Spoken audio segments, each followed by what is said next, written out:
তিনি কবে থেকে আছেন? অনেক সময় আমাদের মাথায় প্রশ্ন জাগে, এই যে আল্লাহ আছেন কবে থেকে আসছে? কবে থেকে উনি? শুরুটা কবে? আল্লাহ বলে, আমি সূচনাহীন অতীত থেকে আছি। আমি এমন অতীত থেকে আছি যেই অতীতের কোনো সূচনা নাই। সুবহানাল্লাহ বলবেন না? আবার আমি সীমাহীন ভবিষ্যৎ পর্যন্ত থাকবো। সুবহানাল্লাহ পড়ে। এমন ভবিষ্যৎ যেটা সীমা নাই, এমন অতীত যেটা শুরু হয় নাই, তিনি হচ্ছেন আল্লাহ। চিল্লায় বলেন, তিনি কে? এজন্য আমরা বলি রাদিতু বিল্লাহি রাব্বা, রব হিসেবে আল্লাহ তোমারে পেয়ে আমরা খুশি। এই জন্য আমাদের ইবাদতের সব জায়গায় এই রবের নামের গুণগান আছে না নাই? আমরা যখন রুকুতে যাই আমরা পড়ি সুবহানা রাব্বিয়াল, আবার যখন আমরা সিজদায় যাই আমরা পড়ি সুবহানা রাব্বিয়াল আ'লা, রুকুতে গেলে সুবহানা রাব্বিয়াল আযীম, আবার যখন সিজদায় যাই তখন আমরা পড়ি সুবহানা রাব্বিয়াল আ'লা। আবার কবরের জীবন যখন আমরা শুরু করে দিব, কবরের প্রথম প্রশ্ন হবে, তোমার রবের নাম কি? আমরা বলবো, আল্লাহ আমারে রব, আল্লাহ আমারে রব, এই রবি আমার সব। দমে দমে তনু মনে তারি অনুভব, তোমার দুনিয়াতে আমি যেদিকে তাকাই অতই নেয়ামতে ডুবে আছি সবাই। পাক পাখালির গানে শুনি তসবিহ কলরব, তসবিহ কলরব, আল্লাহ আমারে রব, এই রবি আমার সব। সুবহানাল্লাহ, কি অসাধারণ কথামালা! আল্লাহ আমার রব, এই রবই আমার সব। আল্লাহ যদি আমার সাথে থাকে পৃথিবীর কোনো শক্তি আমার থামাতে পারবে না। চিল্লাবে না, ঠিক কিনা? আর এই রবকে যদি তুমি হারাও, রব যদি আমার বিপক্ষে চলে যায়, পৃথিবীর কোনো শক্তি আমার কোনো উপকার করতে পারবে? এজন্য বিশ্বনবী বলতেন, ইযা সাআলতা ফাসআলিল্লাহ ওয়া ইযা ইসতাআনতা ফাসতাইন বিল্লাহ। যখন সাহায্য চাইতে মনে চাইবে, সাহায্য চাইবা কার কাছে? আমাদের কোনো গুরুত্বপূর্ণ ঘটনা ঘটলে, গুরুত্বপূর্ণ লাইফ ইভেন্ট ঘটলে, কিংবা আমরা কোনো বিপদে পড়লে সবার আগে আমরা ফেসবুকে শেয়ার দিই, ঠিক না?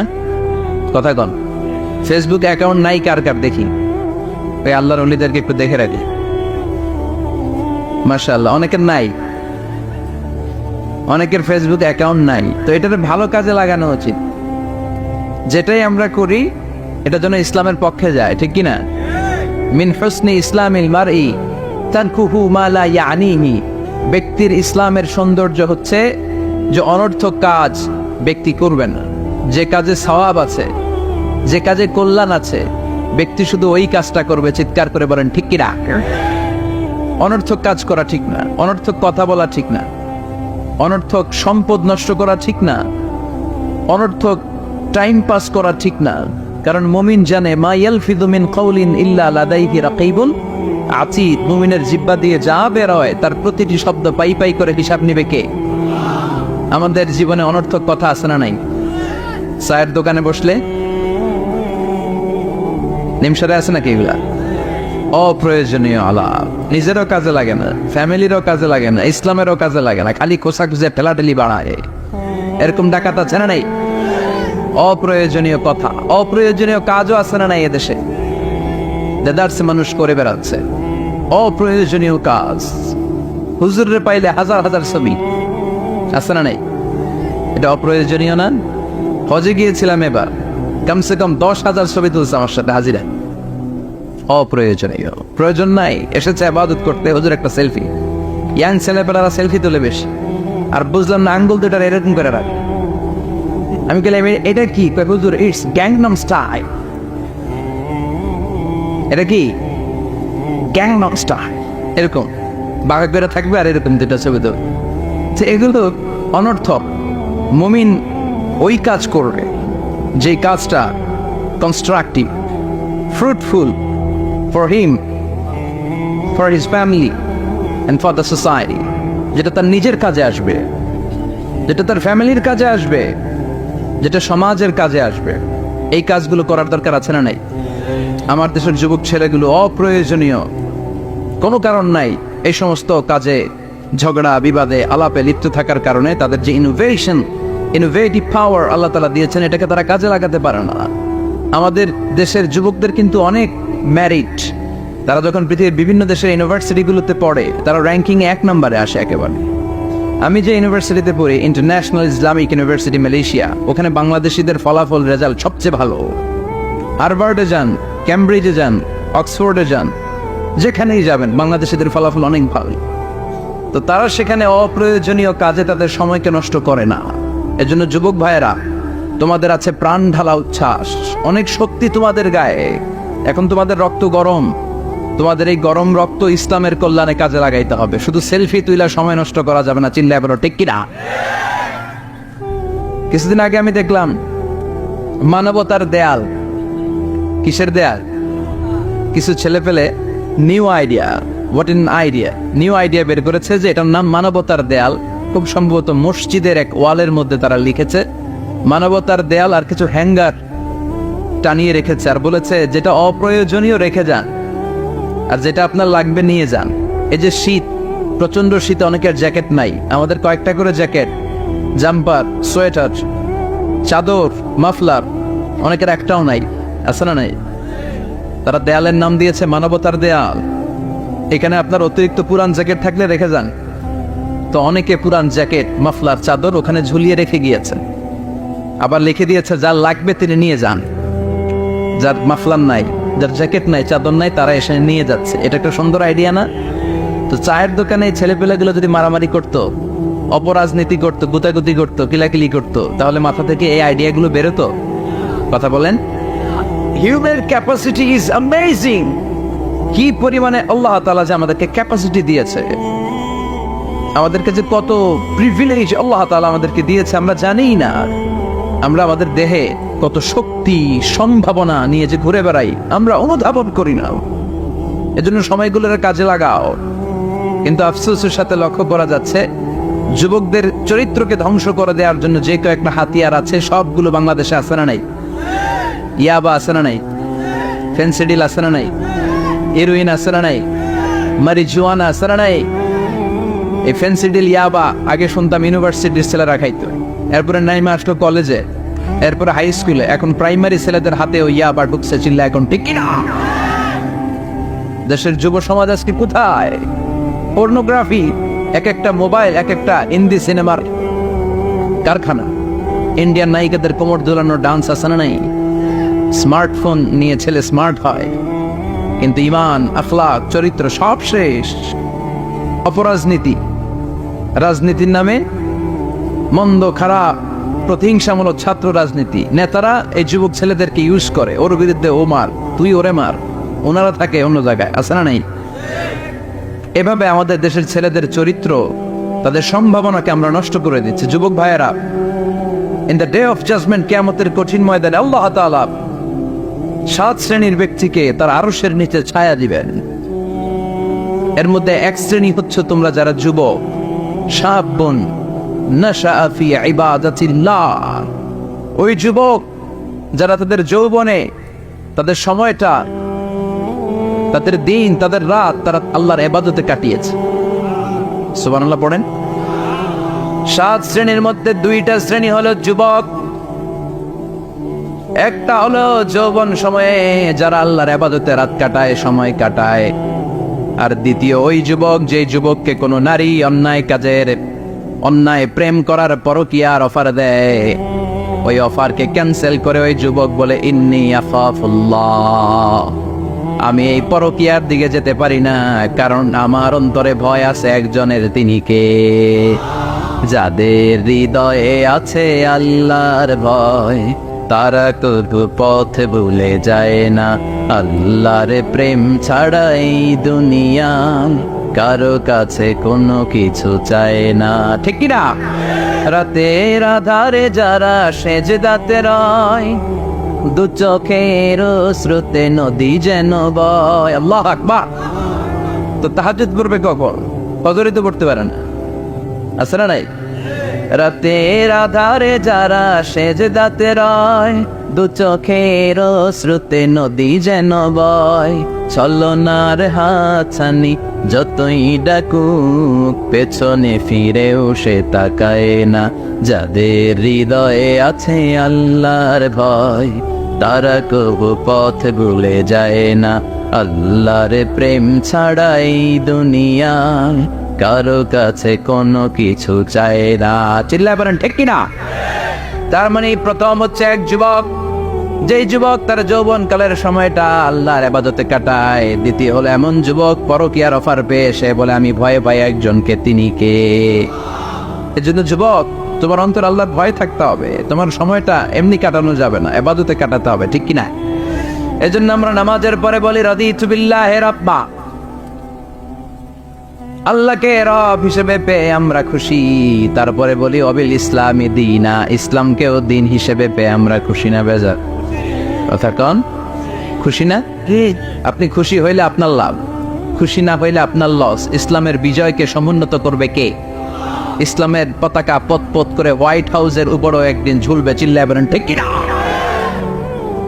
আল্লাহ বলেন খবরদার, ফু দিয়ে ইসলামের বাতি তোরা নিভাতে পারবি না। ইউরিদুনা লিউতফিউ নূরাল্লাহি বিআফওয়াহিহিম ওয়াল্লাহু মুতিম্মু নূরিহি ওয়ালাউ কারিহাল কাফিরুন। ইসলাম বিরোধীরা চায় মুখের ফুৎকারে ইসলামের বাতিকে নিভিয়ে দিতে। আল্লাহ বলে খবরদার, ষড়যন্ত্র করে লাভ নাই, ইসলামের বিজয় আমি নিশ্চিত করে দেব। স্যামুয়েল হ্যান্টিংটন একটা বই লিখেছে, দ্য ক্লাশেস অফ সিভিলাইজেশন। এই বইতে তিনি বলেছেন এই যে সভ্যতার সংঘাত, এত সভ্যতা, চায়না সভ্যতা, আর্য সভ্যতা, বৈদিক সভ্যতা, সিন্ধু সভ্যতা, মহেঞ্জোদারো সভ্যতা, ইরাকীয় সভ্যতা, মিশরীয় সভ্যতা, একটার পর একটা সভ্যতা পৃথিবীতে এসেছে, একটার পর একটা সুপার পাওয়ার। এখন সুপার পাওয়ার হচ্ছে ইউনাইটেড স্টেটস অফ আমেরিকা, ধারণা করা হচ্ছে এরপরে চায়না হবে সুপার পাওয়ার, আবার অনেকে বলছে এরপরে ইন্ডিয়া হবে সুপার পাওয়ার। এভাবে একটার পর একটা সুপার পাওয়ার যাওয়ার পরে সর্বশেষ যে সুপার পাওয়ারটা পৃথিবীর বুকে মাথা উঁচু করে দাঁড়িয়ে থাকবে সেটার নাম হচ্ছে ইসলাম। সেটার নাম কি? তার নমুনা গোটা বিশ্বব্যাপী আছে না নাই? ইসলামকে যত দমাইতে চায় এটা আরো উপরের দিকে ওঠে। সুবহানাল্লাহ কইবেন না? ইসলামের বৈশিষ্ট্য হচ্ছে চারা বীজের মতো। চারা বীজ তো আপনারা চিনবেন, নিমসালের মানুষ। বীজ, ইসলাম হচ্ছে বীজের মতো। ইসলামের শত্রুরা ইসলামকে মাটিতে গেড়ে দিতে চায়, কিন্তু ইসলাম হচ্ছে বীজের মতো, চারা বীজ। চারা বীজ মাটিতে গেড়ে দিলে কি হয়? কথা কর, আরো গজিয়ে ওঠে, মাটি ফেড়ে উপরের দিকে উঠে চিৎকার করে বলে ঠিক কি না? ইসলাম হচ্ছে টিউবের মতো। টিউব, পুকুরে যারা নতুন সাঁতার কাটতে যায় ডুবে যাতে মারা না যায়, টিউব নিয়ে সাগরের মধ্যে নামে। এই টিউবকে যত আপনি পানির নিচে ডুবাতে চাইবেন, টিউব আর উপরের দিকে ভেসে ভেসে উঠে। সুবহানাল্লাহ পড়ে। ইসলামরে তো ওরা চিনে নাই। ইসলাম হচ্ছে চারা বীজের মতো, ইসলাম হচ্ছে টায়ারের টিউবের মতো। এটার যতই নিচের দিকে নামাইতে যায়, এটার বৈশিষ্ট্য হচ্ছে এটার ধাক্কা মারলে এটার উপরের দিকে ওঠে। সুবহানাল্লাহ কইবেন না? গোটা বিশ্বব্যাপী আজকে ইসলামের গণজোয়ার, হাজার হাজার লোক কালিমা পড়ে মুসলমান হচ্ছে।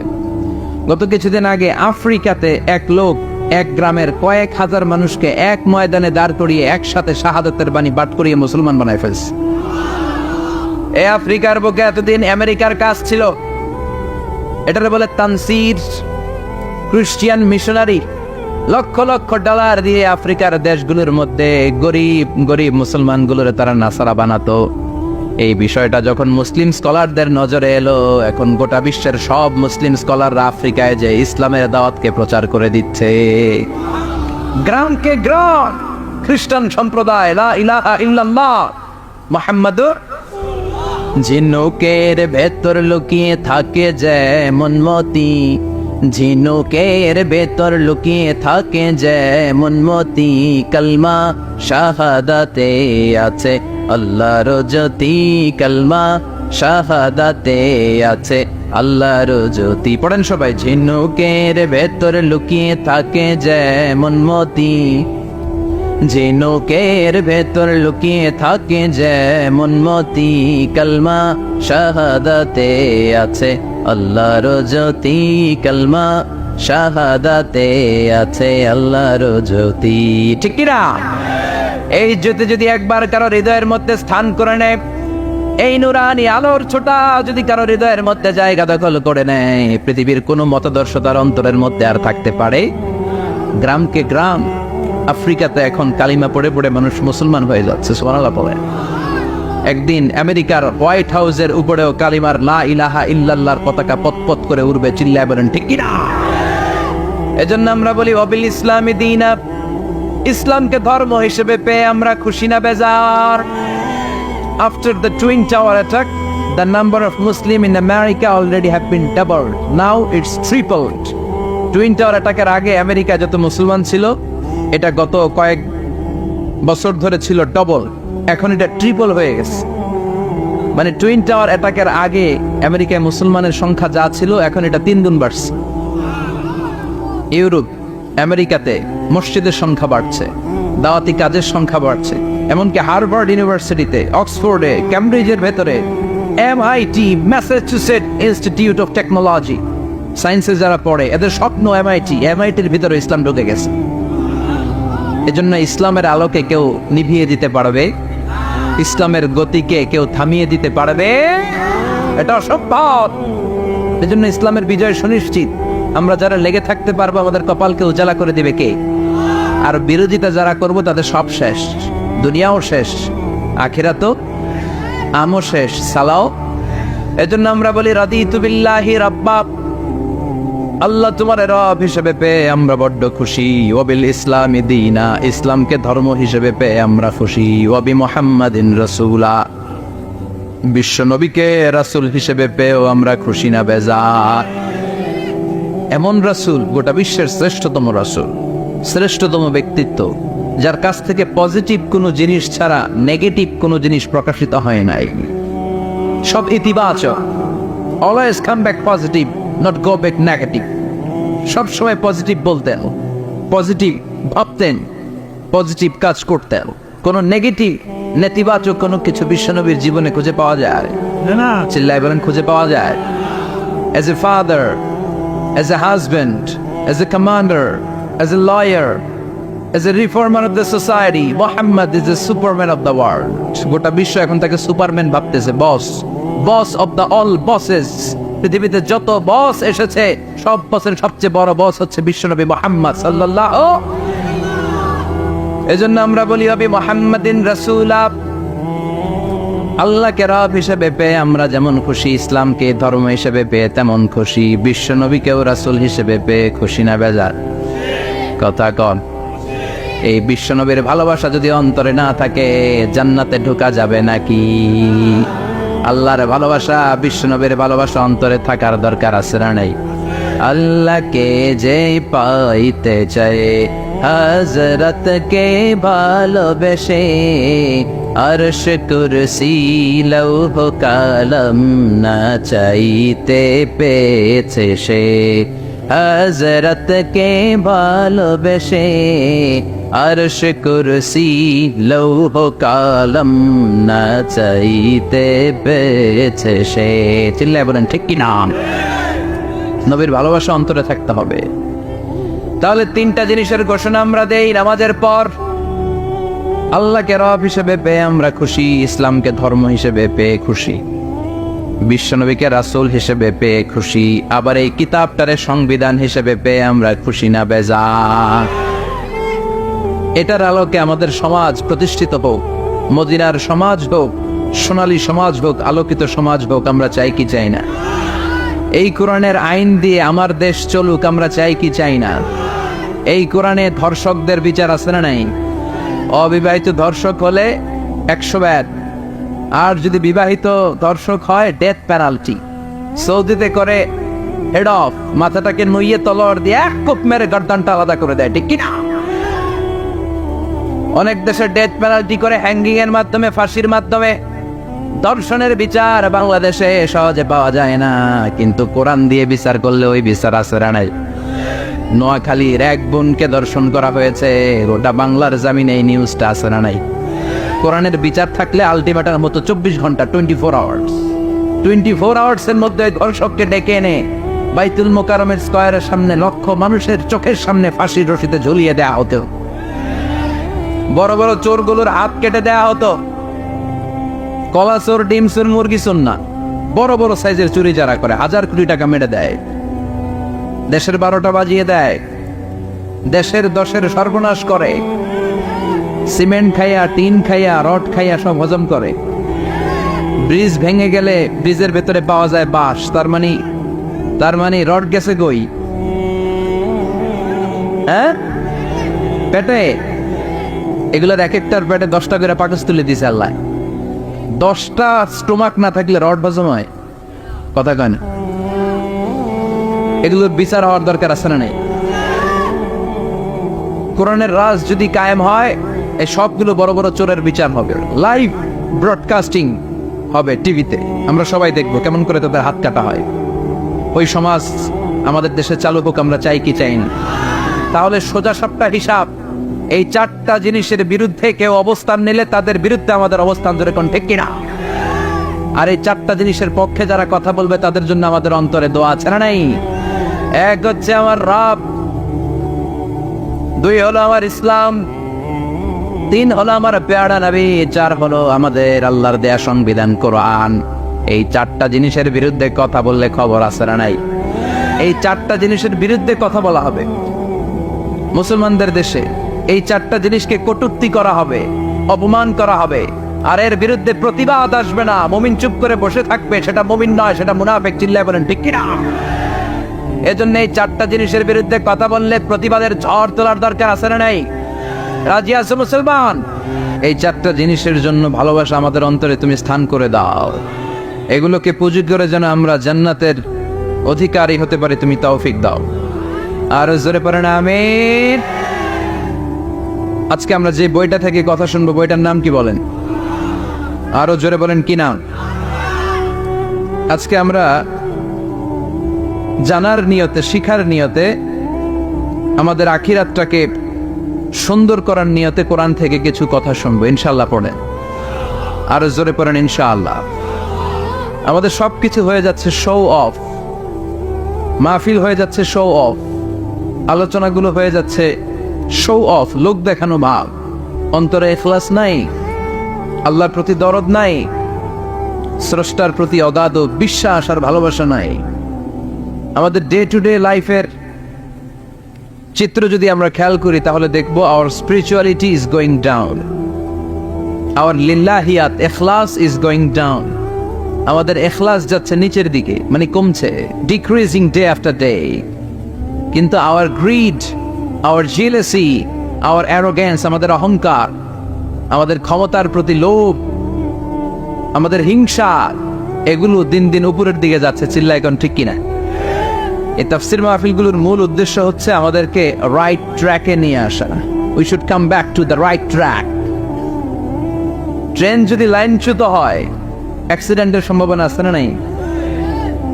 লাইনচ্যুত হয়ে গেলে রেল কর্তৃপক্ষ এটাকে এসে আবার লাইনে তুলে দেয়, ঠিক কিনা? আমরা শয়তানের ওয়াসওয়াসাতে প্রায় লাইনচ্যুত হয়ে যায়।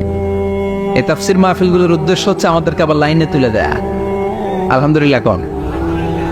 এই জন্য সময় নষ্ট করে, যে সময় ব্যয় করে যে আমরা এসেছি, আসলে আমরা শুরুতেই নিয়তটাকে খালেস করে নেই, যে আজকে আমরা যা শুনবো আমলের নিয়তে শুনবো, ইখলাসের সাথে শুনবো, নিজেকে পরিবর্তন করার জন্য শুনবো, আমার আখিরাতটাকে, আমার জান্নাতটাকে সুন্দর করার জন্য শুনবো। আসলে আমরা সরাসরি কোরআন থেকে শুনি, কেননা কোরআন থেকে কথা শুনলেই বরকত। কোরআন থেকে কথা শুনলে জীবন আলোকিত হয়। জীবনটা আলোকিত করে দেয় কে? কারণ সব সমস্যার সমাধান দিতে পারে। সমাধান চাও যদি জীবনে, মরণে ফিরে যাও, খুঁজে নাও, চোখ রাখো কোরআনে। চোখ রাখবেন কোথায়? না টিভির পর্দায়? কোথায়? সমাধান চাও যদি জীবনে, মরণে ফিরে যাও, খুঁজে নাও, চোখ রাখো কোরআনে। If you want the solution this dunya and akhirah, go back, have a look to the holy Quran. Subhanallah পড়েন। সমাধান চান তো go back, sit down and have a look to the Quran. আপনার জীবনের সব সমস্যার সমাধান কোরআনের ভেতরে আছে না নাই? সেই কোরআন থেকে আমরা কথা শুনবো। আমি আমার খুতবার শুরুতে সূরাতু আল কারিয়ার প্রথম 3টি আয়াত তেলাওয়াত করেছি।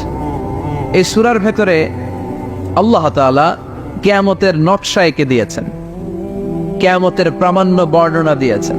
কিয়ামত যে একদিন হবে এই পৃথিবী যে ধ্বংস হয়ে যাবে এটার ব্যাপারে সবার অগাধ বিশ্বাস আছে তো, না সন্দেহ সন্দেহ লাগে? সন্দেহ আছে কারো? এই পৃথিবী একদিন থাকবে না, ভেঙে চুরমার হয়ে যাবে, খান খান হয়ে যাবে, সব মেসাকার হয়ে যাবে। আমি থাকবো না, আপনি থাকবেন না, আমরা কেউই থাকবো না, থাকবে একজন, তিনি কে? এটার নাম কিয়ামত, যেটার ব্যাপারে বিশ্বাস না থাকলে ইমানের ঘাটতি চলে আসবে, ঠিক কিনা? তো সেই কিয়ামতের দিনটা কেমন হবে, কিয়ামতের দৃশ্যটা কিরকম হবে, এর নকশা খুব সংক্ষিপ্ত পরিসরে মাত্র 11টা আয়াতে আল্লাহ তুলে ধরেছেন। আপনি মনোযোগ দিয়ে কানগুলো খরগোশের মতো খাড়া করে যদি কথাগুলো শোনেন, আপনার মনে হবে আপনি এখানে বসে কিয়ামত চোখে লাইভ দেখতেছেন, লাইভ। আল্লাহ এমন ভাবে বলেছে, সুবহানাল্লাহ পড়েন। তা আসুন আমরা সরাসরি কিয়ামতকে দেখে আসি, আসলে কিয়ামতটা কেমন। বর্ণনা করছেন কে? আল্লাহ। সূরার নাম হচ্ছে সূরাতুল কারিয়া। কি নাম? আওয়াজ করে উত্তর দিতে হবে। সূরার নাম আল কারিয়া। চিৎকার মেরে বলেন, সূরার নাম কি? আল কারিয়া। এটা মাক্কি সূরা। কি সূরা? বিশ্বনবীর জীবনের দুইটা পর্ব, একটা মাক্কি পর্ব আর একটা মাদানী পর্ব। এটা মাদানী পর্বে নাজিল হয়নি, এটা নাজিল হয়েছে মাক্কি পর্বে। এই সূরার আয়াত সংখ্যা 11। এটা কোরআনের 101 নম্বর সূরা। এটা আল কোরআন আল কারীমের 30তম পারায় অবস্থিত একটা সূরা। আমাদের অনেকেরই মাশাআল্লাহ মুখস্থ আছে, আছে না? ইমাম সাহেব নামাজে প্রায় পড়ে, অনেকেরই মুখস্থ। শুনতে শুনতে কবে যে মুখস্থ হয়েছে আমাদের নিজেরাও জানি না। সুবহানাল্লাহ পড়ে। কোরআনের ভেতরে খালি বরকত, এটার সাথে লাগলেই বরকত, মসজিদে গেলেই বরকত। মনের অজান্তে আমরা এই সূরাকে মুখস্থ করে ফেলেছি।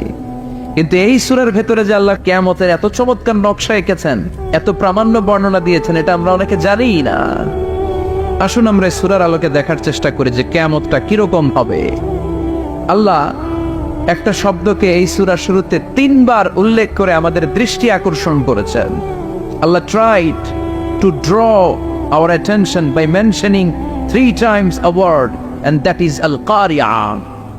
al-qari'ah শব্দটাকে তিনি 3 বার উল্লেখ করে আমাদের দৃষ্টি আকর্ষণ করেছেন। একটা শব্দ 3 বার বললে মানুষের দৃষ্টি আকর্ষিত হয় না? যেহেতু এটা আরব দেশে নাজিল হয়েছে, আবার মক্কায়, মক্কার লোকেরা আরবি বুঝে, তাদেরকে প্রথম বলা হলো আল কারিয়া। তারা ফিরে তাকালো, কি আল কারিয়া? আবার বলা হলো মাল কারিয়া। কি মাল কারিয়া? আবার বলা হলো ওমা আদরাকা মাল কারিয়া। আবার তারা ফিরে তাকালো। দৃষ্টি আকর্ষণের জন্য আল্লাহ তাআলা 3 বার এই শব্দটা বলেছেন। এজন্য এই শব্দের একটা সিগনিফিকেন্স, একটা গুরুত্ব, অর্থবহ একটা মানদণ্ড আছে না নাই? আল কারিয়া শব্দের অর্থ হচ্ছে বিকট আওয়াজ। আল কারিয়া মানে কি? কথা বলেন, আরো জোরে বলেন। বিকট আওয়াজ। এই বিকট আওয়াজটা তৈরি করার জন্য আল্লাহ তাআলা একজন ফেরেশতা তৈরি করেছেন, যার নাম হচ্ছে ইসরাফিল। নাম কি? আমাদের মধ্যে অনেকের নাম কিন্তু আমরা ইসরাফিল রাখি, তাই না? ইসরাফিল আছে না নাই? আজরাইল কিন্তু রাখে না। কে ডরে? কেন রাখে না? ভয় পায়। কিন্তু ইসরাফিল আছে, আমার পরিচিত অনেকে আছে ইসরাফিল। তো এই ফেরেশতার পা হচ্ছে জমিনের নিচে, মাথা হচ্ছে আকাশের উপরে। এই ফেরেশতার কাজ হচ্ছে ওই বিকট শব্দ তৈরি করা। উনি একটা সাইরেনের মধ্যে ফু দিবেন, হুইসেল দিবেন, ট্রাম্পেট। ওই ট্রাম্পেটে, ওই সাইরেনে, ওই হুইসেলে ফু দিলেই শুরু হয়ে যাবে আল কারিয়া। মাল ওমা আদরাকা মাল। এই ফেরেশতার দায়িত্বই হচ্ছে ওই বাঁশির মধ্যে ফু দেয়া। হুইসেল, সাইরেন, ট্রাম্পেট, আরবিতে এটাকে বলা হয় আসসুর। ইদা নুফিখা ফিস সূরি নাফখা ওয়াহিদা। যখন তিনি ওই সিংহে একটা ফু দিবেন, সব লন্ডভন্ড হয়ে যাবে, কিচ্ছু খুঁজে পাওয়া যাবে না। আল্লাহ ওনাকে তৈরি করেছেন শুধু এই হুইসেলের মধ্যে, বাঁশির মধ্যে 3টা ফু দেওয়ার জন্য। কয়টা? উনি সৃষ্টির শুরু থেকেই এই বাঁশিটাকে 2 ঠোঁটের মাঝখানে রেখে আল্লাহর আরশের দিকে তাকিয়ে আছে, and just waiting for the green signal. আল্লাহর পক্ষ থেকে সবুজ সংকেতের অপেক্ষায়। যখনই আল্লাহর অর্ডার করবে তখনই শুরু হয়ে যাবে আল কারিয়া। মাল ওমা আদরাকা মাল। সৃষ্টির শুরু থেকেই ইসরাফিল ফেরেশতা বিশাল সিংহাটাকে দুই ঠোঁটের মাঝখানে করে আরশের দিকে তাকিয়ে আছে, কখন আল্লাহ অর্ডার দিবে। অর্ডার দিতে দেরি, ফুৎকার দিতে দেরি নাই, ঠিক কিনা? বিকট আওয়াজ, গগন বিদারী শব্দ, প্রচন্ড একটা সাউন্ড, জাইগান্টিক সাউন্ড, যে আওয়াজ, যে শব্দ কেউ শুনে নাই। এজন্য আল্লাহ বললেন, আল কারিআতু মাল কারিআতু ওয়া মা আদরাকা মাল কারিয়া। সে আওয়াজটা ভয়ঙ্কর আওয়াজ। এটা বজ্রপাতের মতো না, এটা ট্রাকের টায়ার পাংচার হলে যে আওয়াজ হয় ওই আওয়াজের মতো না, গ্যাসের সিলিন্ডার ব্রাস্ট হয়ে গেলে যে আওয়াজ হয় ওই আওয়াজের মতো না, প্রাইমারি স্কুলে দপ্তরে যখন ছুটির ঘন্টা বাজায় ওই আওয়াজের মতো না। ওই আওয়াজটা এমন আওয়াজ, ওই আওয়াজ পৃথিবীর কেউ শোনে নাই। সেটার নাম হচ্ছে আল কারিআ মাল ওয়া আদরাকা মাল। বিকট আওয়াজ, বিকট ভয়ঙ্কর ট্রাম্পিট। এই সাইরেনে ফু দেয়া হবে, প্রথম ফু দেওয়ার সাথে সাথেই লন্ডভন্ড হয়ে যাবে। এই ইসরাফিলকে তৈরি করা হয়েছে শুধুমাত্র কেবলমাত্র 3টা ফু দেওয়ার জন্য। চিল্লায় বলতে হবে কয়টা? এই ফেরেশতার আর কোনো কাজ নাই। তার আর কোনো কাজ আছে? ঠিক যে মুহূর্তে, এখন আমার ঘড়িতে বাজে 9:50, রাত 9:50, ঠিক এই মুহূর্তে যখন আমরা তাফসীর শুনছি, ঠিক এই মুহূর্তেও ইসরাফিল ফেরেশতা সিংহাটাকে 2 ঠোঁটের মধ্যে লাগিয়ে আল্লাহর আরশের দিকে তাকিয়ে আছে। ওই যে সৃষ্টি শুরু থেকে তাকিয়ে আছে, আজ অবধি তাকিয়ে আছে। যখনই গ্রিন সিগন্যাল আসবে মুহূর্তেই শুরু হয়ে যাবে আল কারিআ মাল ওয়া মা আদরাকা মাল। আল্লাহ বললেন সে আওয়াজটা হবে বড্ড ভয়ঙ্কর। প্রথম ফুৎকার যখন দেয়া হবে, এটার বলে নাফখাতুল ফাজা। দুনিয়ার সব মানুষগুলো অবাক হয়ে যাবে, পুরো পৃথিবীটা কেঁপে উঠবে, পৃথিবীর বিল্ডিং গুলো দুমড়ে মুচড়ে পড়বে, পৃথিবীর বড় বড় যত পাহাড়গুলো আছে তুলার মতো বাতাসে পাহাড়গুলো তুলিত হতে থাকবে। আল্লাহু আকবার। আল্লাহ বললেন ইয়াউমা ইয়াকুনুন নাসু কাল ফারাশিল মাবথুস ওয়া তাকুনুল জিবালু কাল আইনিল মানফুশ। সেদিন মানুষগুলো বিক্ষিপ্ত পতঙ্গের মতো নিক্ষিপ্ত হবে যখন আল কারিআ, এই বিকট আওয়াজটা হবে। শুনতেছেন? মনোযোগ আছে? কথা বুঝতে সমস্যা হচ্ছে না তো? 3টা ফুৎকার। কয়টা? প্রথম ফুৎকার দেওয়ার সাথে সাথে মানুষগুলো বিক্ষিপ্ত পতঙ্গের মতো নিক্ষিপ্ত হবে। এই যে আরামসে বসে আছি, তখন আর বসে থাকা যাবে না। কে ধাক্কা খেয়ে কই চলে যাব টেরই পাওয়া যাবে না। আমরা যে বসে আছি এর কারণ হচ্ছে গ্র্যাভিটেশনাল একটা ল আছে, পাওয়ার। এটারে বাংলায় বলে মাধ্যাকর্ষণ শক্তি। কি শক্তি? কথা বলেন। কে আবিষ্কার করছে এটা? হ্যাঁ, কে? বিজ্ঞানী নিউটন, আইজাক নিউটন আবিষ্কার করেছে। আপেলকে সে নিচে পড়তে দেখে গবেষণা করে পেয়েছে গ্র্যাভিটেশনাল পাওয়ার। ওইটা থাকার কারণে পৃথিবীর সেন্টার সবকিছুকে নিচের দিকে টানে, নিজের দিকে টানে, ফলে আমরা বসে আছি। কিন্তু এই মাধ্যাকর্ষণ শক্তির বাইরে যদি আমরা আকাশে উঠে যাই, আর কিন্তু কোনো টানাটানি নাই, আপনি শূন্যে ভেসে থাকবেন। নভোচারীরা মহাশূন্যে যে ভেসে থাকে, কিয়ামতের এই ধাক্কার ভাইব্রেশন যখন শুরু হয়ে যাবে, পুরো পৃথিবীটা মুহূর্তের মধ্যে কেঁপে উঠবে। এমন কম্পন, এমন আওয়াজ পৃথিবীবাসী এর আগে আর শোনে নাই। একটা ধাক্কার চোটে মানুষগুলো ছিটকে কে যেন কই পড়ে যাবে, কেউ টের পাবে না। কে কই চলে গেছে হিসাব নাই। সব থাকবে ওই টাইমে, সব থাকবে না। কেউ থাকবে টয়লেটে, কেউ থাকবে ঘুমে, কেউ থাকবে বাজারে। আপনাদের নিমসার বাজার তো থাকবে তখন, না থাকবে? ওই যে লন্ডভন্ড হয়ে যাবে, হিসাব নাই। কে যে কোথায় ছিটকে পড়বো আমরা জানি না। বিক্ষিপ্ত পতঙ্গের মতো আমরা নিক্ষিপ্ত হব। শীতকালে আমার দেশের ছেলেরা রাত্রেবেলা ব্যাডমিন্টন খেলে, র্যাকেট খেলে না? নিমসারে বোধহয় খেলে টেলে না, খেলে তো। ওরা বাঁশ গেড়ে দেয়, ক্ষেতের মাঝখানে কি গাড়ে, এরপরে বাঁশের মধ্যে লাগায় কি লাইট। লাইট গুলো লাগালে দেখবেন ক্ষেতের গ্রামের পোকাগুলো এসে লাইটের মধ্যে ছিটকে ছিটকে পড়ে। আমাদের অবস্থায় পোকার মতো হবে তখন। আল্লাহ সেটাই বললেন, ইয়াউমা ইয়াকুনুন নাসু কাল ফারাশিল মাবথুস। বিক্ষিপ্ত পতঙ্গের মতো মানুষগুলো নিক্ষিপ্ত হবে। ওয়া তাকুনুল জিবালু কাল আইনিল মানফুশ। তুলাকে যখন পিটানো হয়, ধ্বনিত করা হয়, দেখবেন তুলার ছোট ছোট কণা বাতাসের মধ্যে ভাসতে থাকে। ফু মারলে আরো দূরে যায়। আরো বাতাস আসলে উড়ে উড়ে যে কোথায় চলে যায় টের পাওয়া যায় না। সুবহানাল্লাহ। বিশাল বিশাল পাহাড়গুলো এরকম ধ্বনিত তুলার মতো সামনে উঠতে থাকবে, একটা পাহাড়ও টিকবে না। বাংলাদেশের সবচেয়ে বড় পাহাড়ের নাম কি জানেন? তাজিংডং পর্বত, কিন্তু সবচেয়ে বড় পাহাড় হচ্ছে গারো পাহাড়, ময়মনসিংহের। ওটা থাকবে কিয়ামতের দিন? আল কারিয়া, আল কারিয়ার সময় টিকবে ওইটা? তাজিংডং বিজয় সবচেয়ে বড় পর্বত শৃঙ্গ, কোথায় এটা? বান্দরবান। এটা টিকবে? কেউকারাডাং একটা আছে না, চিম্বুক আছে না, টিকবে? টিকবে না। পৃথিবীর সবচেয়ে বড় পাহাড় মাউন্ট এভারেস্ট নেপালে 29,035 ফিট উঁচু, টিকবে? ইউরোপের সবচেয়ে বড় পাহাড় আল্পস পর্বতমালা, টিকবে না। আমেরিকার সবচেয়ে বড় পাহাড় আলাস্কা পর্বতমালা, টিকবে না। আরব বিশ্বে বিশাল একটা মাউন্টেন রেঞ্জ আছে, ওইটার নাম তুর পাহাড়, ওইটাও টিকবে না। একটা পাহাড়ও থাকবে না। পাহাড়গুলো ভেঙে দুবড়ে মুচড়ে তুলার মতো ধ্বনিত হতে থাকবে। চিৎকার করে পড়েন আল্লাহ আকবার। এই যে 5 তলা 7 তলা 10 তলা দেদারসে টাওয়ার উঠতে শুরু করেছে, বিল্ডিং বাড়তে শুরু করেছে। কিয়ামত যখন শুরু হবে, আল কারিয়া যখন শুরু হয়ে যাবে, রব্বুল আলামিন পুরো পৃথিবীটারে ধরে একটা ঝাঁকুনি মারবে। ওই ঝাঁকুনির চুটে 8 তলা 10 তলা বিল্ডিং গুলো টিকবে নাকি? 30 তলা 50 তলা হলে তো আর ভাঙবে না। বুর্জ আল খলিফা ভাঙবে না। দুবাইয়ের বুর্জ আল খলিফা সবচেয়ে উঁচু টাওয়ার এটা। কিংডম টাওয়ার, এটা নাকি আরো উঁচু হবে, 1000 মিটার উঁচু হবে। তাইপেডান 101, মালয়েশিয়ার Petronas twin tower, Shanghai tower, Kaaba ঘরের পাশে বুর্জ আল খলিফা, যেটাতে সবাই বলে জমজম টাওয়ার, টিকবে? কথা বলেন, টিকবে?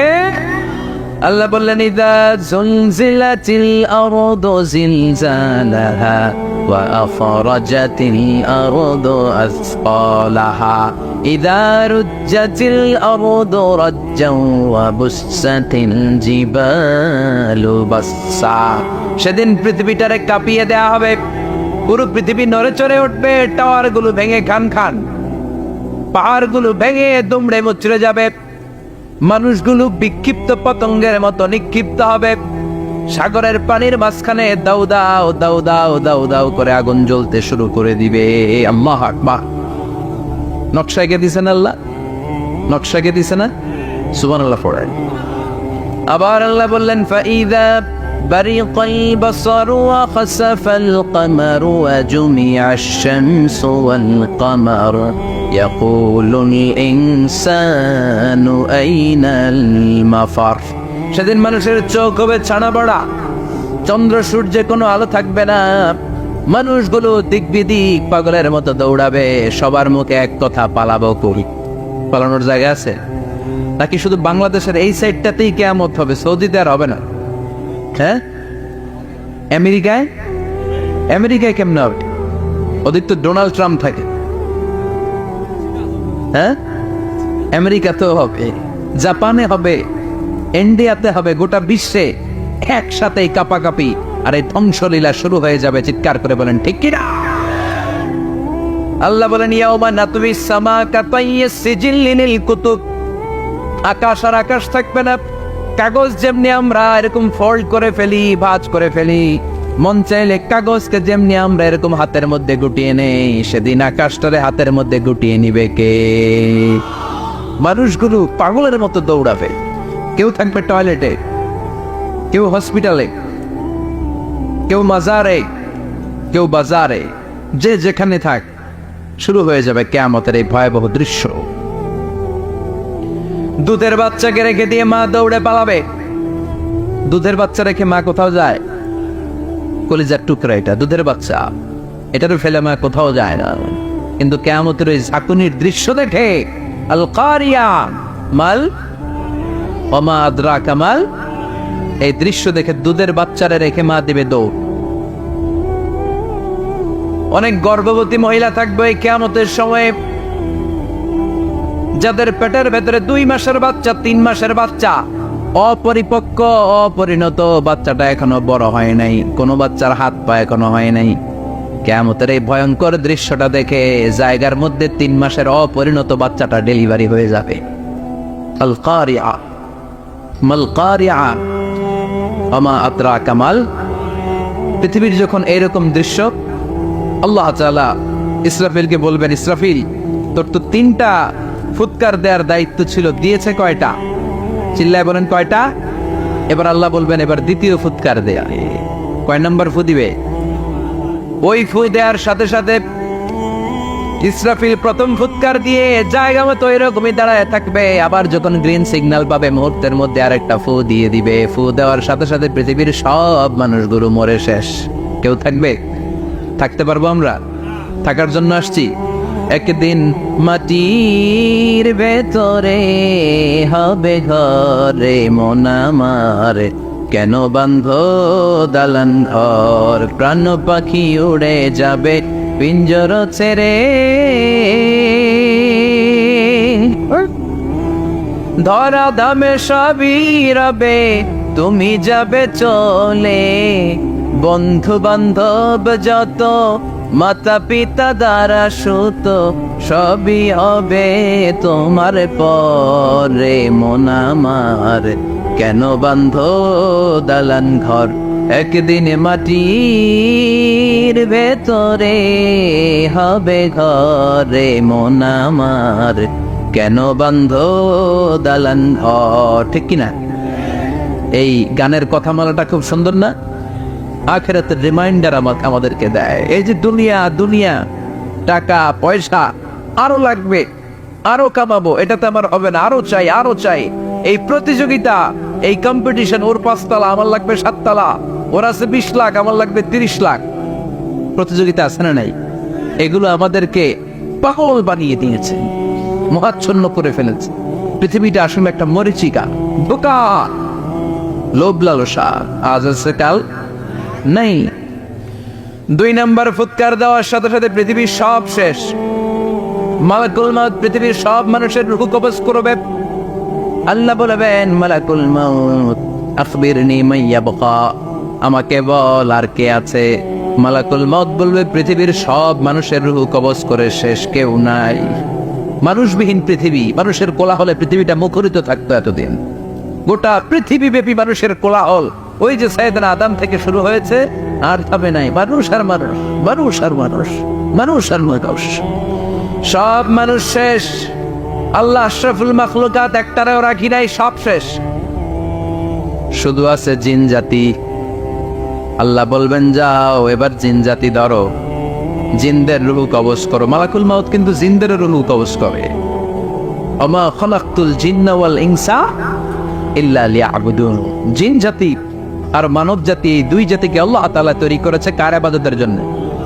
আমরা যেমনি নামাজ পড়ি, জিনেরাও নামাজ পড়ে।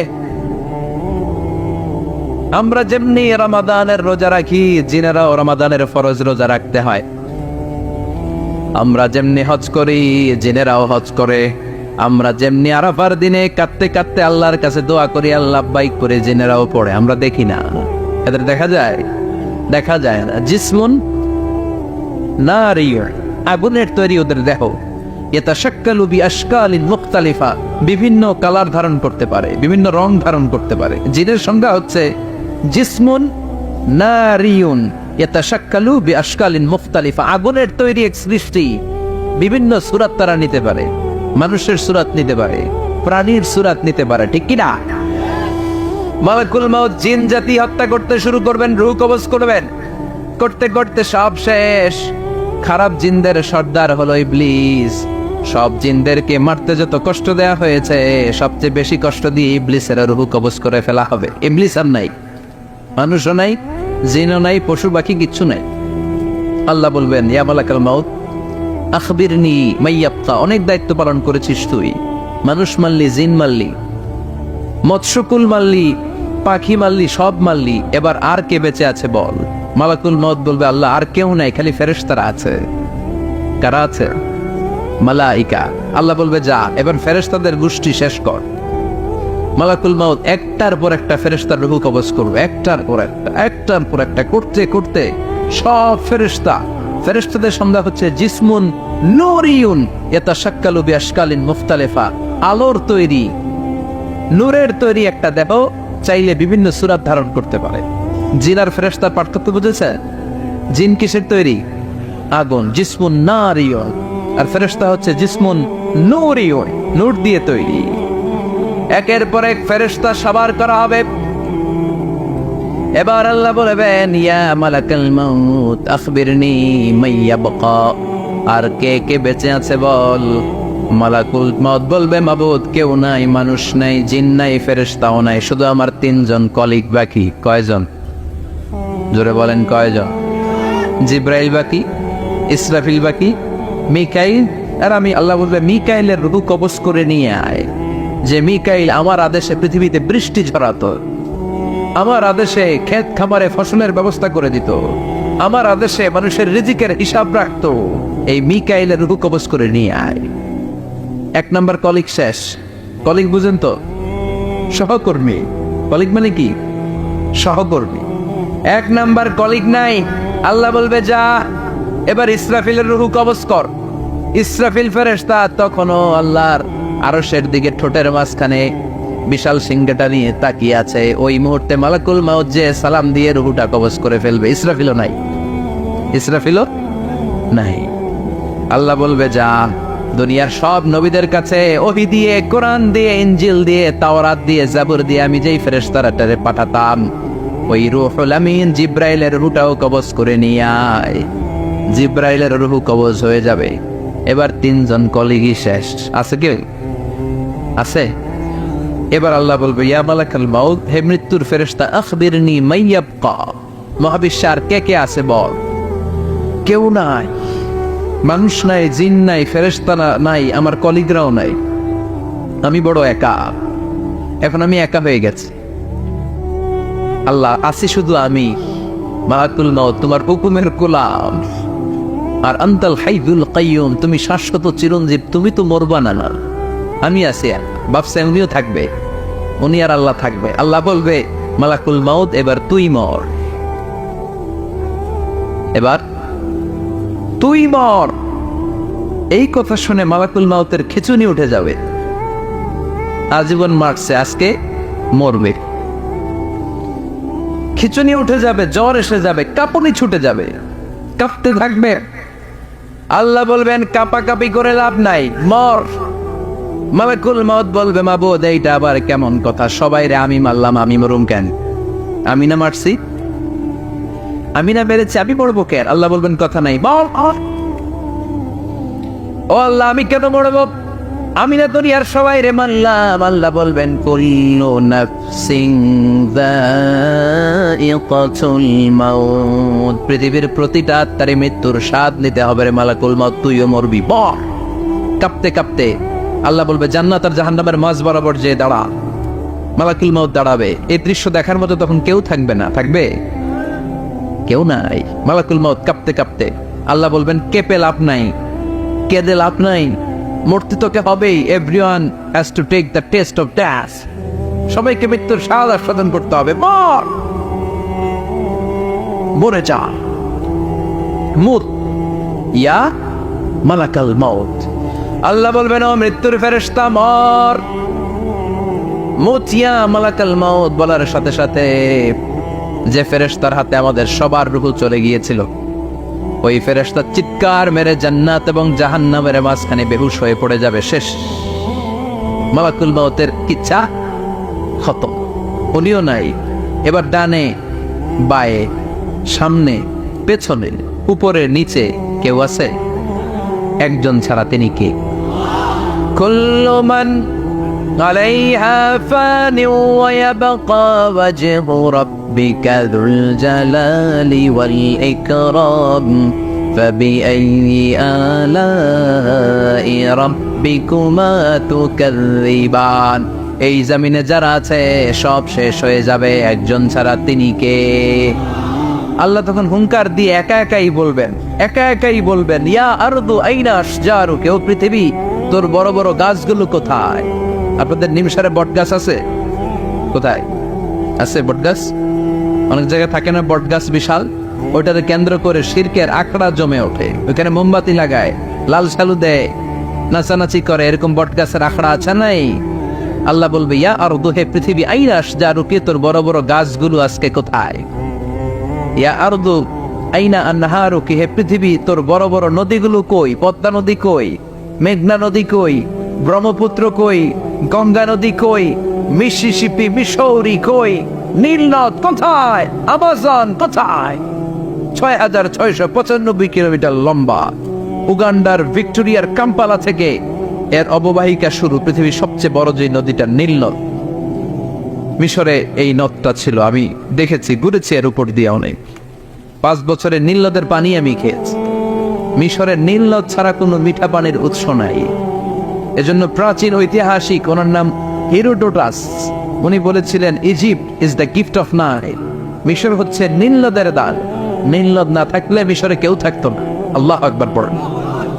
2টা নদী সিদরাতুল মুনতাহা থেকে জান্নাতের কানেকশন নিয়ে পৃথিবীতে এসেছে। একটা হচ্ছে ইরাকের দজলা ফোরাত নদী, আর একটা হচ্ছে মিশরের নীল নদী। সুবহানাল্লাহ পড়বেন না? 5 বছর আমি এই নীল নদের পানি খেয়েছি যখন মিশরে ছিলাম। সরাসরি না, মিশরীয় সরকার পাইপলাইন দিয়ে এই পানিকে রিফাইনিং করে জনগণের জন্য পৌঁছে দেয়। এই নীল নদের নিচ দিয়ে মিশরের মেট্রো লাইন আছে, মানে ট্রেন। এটাকে বলে পাতাল ট্রেন। কি বলে? পাতাল ট্রেন। আপনাদের প্রধানমন্ত্রীও নাকি একটা করবে, শুনল, উনি ঘোষণা দিয়েছে। তো এটার নিচ দিয়ে, নীল নদের নিচ দিয়ে আমরা ট্রেন দিয়ে এই মাথা থেকে ওই মাথায় যেতাম, আবার ব্রিজ দিয়ে এপাশ থেকে ওপাশে যেতাম। 10টা দেশ ঘুরে এই নীল নদ, একটা সাগর আছে মেডিটেরেনিয়ান সি, মানে ভূমধ্য সাগর, ওইটার সাথে মিলিত হয়েছে।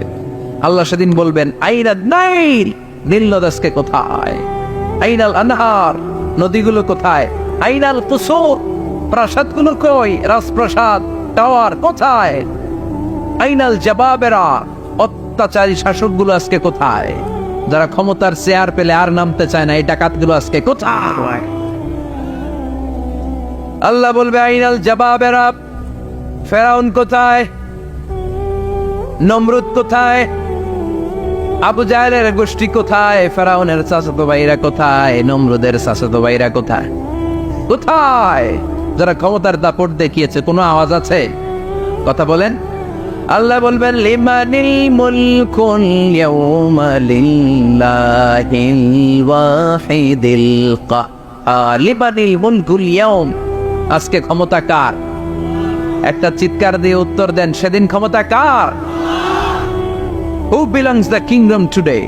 আল্লাহ বলবেন আজকে ক্ষমতা কার? ক্ষমতা শুধু একজনের। চিল্লায় বলেন, তিনি কে? আল কারিআ মাল ওয়া মা আদরাকা মাল। ইসরাফিলের সিংহায় ফু দেওয়ার ডিউটি হচ্ছে 3 বার দিতে হবে। কয়বার দিছে? কয়বার মনে আছে?